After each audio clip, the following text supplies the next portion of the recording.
foi algo diferente.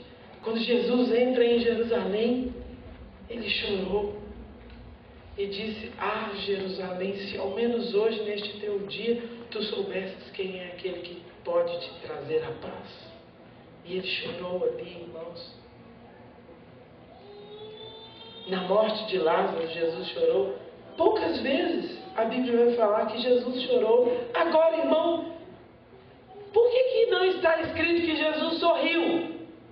Porque eu afirmo a você, se ele fosse um cara de bulldog ou um cara de limão, o primeiro sorriso que desse, se eu fosse João, irmãos, eu diria: ah, mas agora eu vou escrever aqui, porque aconteceu um episódio inédito da nossa história.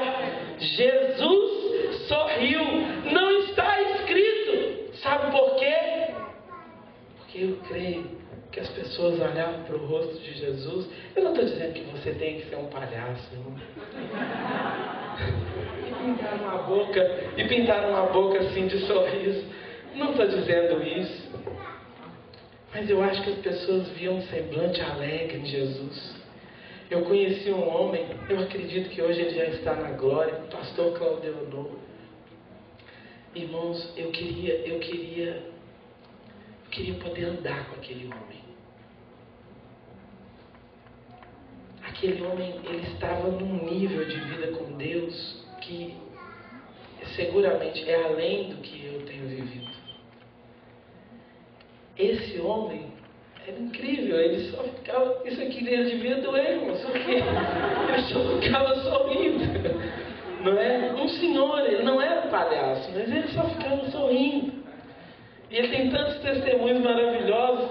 Uma vez o carro dele acabou o combustível e ele parou num posto assim, logo quando acabou o combustível. E Deus disse para ele: fique tranquilo, meu filho, vou mandar alguém aí para abastecer seu carro. E ele estava vestido, né, com gravata, e parou um carro desses carros pretos, com a placa preta, e desceu um homem ali daquele carro, também vestido com terno, e o pastor Claudeonor começou a conversar com aquele homem, e perguntou para ele na conversa, disse para ele assim: eu percebi que o senhor tem um sotaque diferente, o senhor trabalha com o quê? E vi também o seu carro. Ele falou: sou embaixador. Era embaixador de um país aqui, vizinho ao Brasil, não me lembro qual. E naquela conversa ali, ele falou: nós estamos conversando aqui, o senhor é o quê? Ele disse: eu também sou embaixador. E ele perguntou: de onde? Ele falou assim: do céu. E o embaixador desse país vizinho também riu como você sorriu. E ele disse: eu gostei do senhor. Olha, coloque a conta desse senhor aqui na minha, porque eu vou pagar.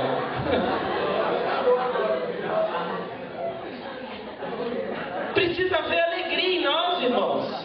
Amém? Precisa haver longanimidade. Nós temos que ter um pavio mais longo. Irmão, tem gente que o pavio nem existe. Se chegar calor perto, explode. Não é? É pior do que o etanol. Irmão, etanol, você não pode ser assim.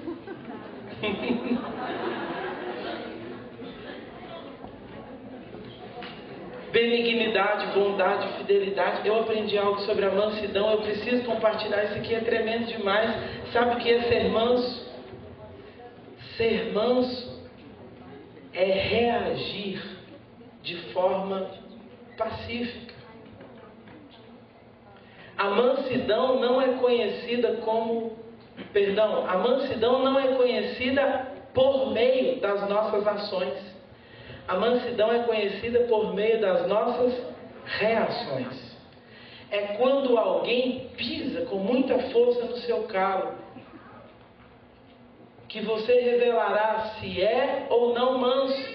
É quando alguém te fere, é quando alguém te incomoda, que você vai perceber se você tem ou não mansidão. É na sua reação.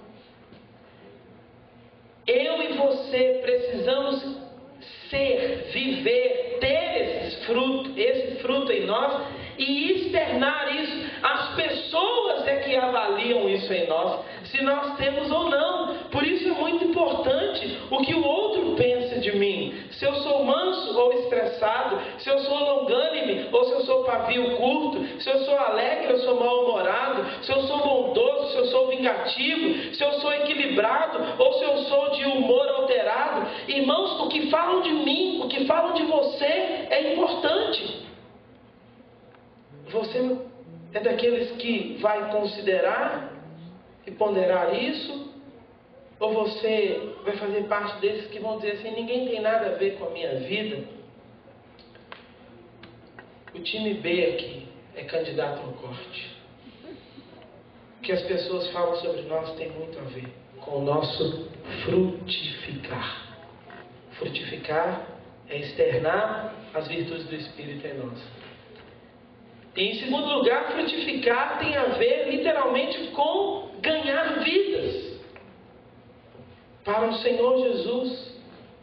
Foi por isso que Ele morreu na cruz do Calvário, irmãos, para que vidas fossem resgatadas das mãos do diabo para o reino de Deus. Paulo, escrevendo aos Colossenses, ele fala isso. O Senhor Jesus nos tirou do reino das trevas e nos transportou. Deus nos tirou do reino das trevas e nos transportou para o reino do Filho do seu amor. Sendo assim, frutificar, na perspectiva dessas duas grandezas, é condição indispensável e inegociável para nós não sermos cortados da videira. Eu preciso externar as virtudes do Espírito Santo, eu preciso ganhar vidas, eu preciso frutificar. Não embarque, querido, na tola e pueril convicção de que a salvação já está garantida, porque ela não está. É bem verdade que o próprio Senhor Jesus, ele disse assim, aquele que vier a mim, de maneira nenhuma lançarei fora. Entretanto, vir a mim, seguir Jesus, não se resume apenas em levantar a mão e em frequentar os cultos da igreja. Isso é apenas uma primeira parte do processo. Não tenha dúvida. Inegavelmente a salvação passa pelo crivo da frutificação e das condições estabelecidas pelo Senhor. E chamando nossa atenção para a temática da nossa reflexão, eu vou repetir, frutificar é imperativo. Amém? Amém. Você quer garantir a sua salvação? Então, obedeça e frutifique. Amém? Amém? Em terceiro e último lugar, eu disse que em primeiro lugar é por uma questão de direito. Em segundo lugar, por uma questão de sobrevivência. Em terceiro lugar, por uma questão de inteligência.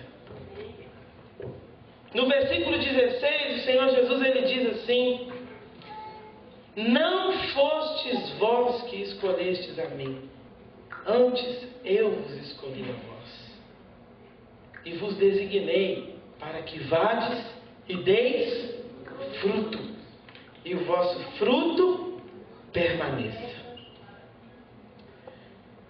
É por uma questão de inteligência. E por quê?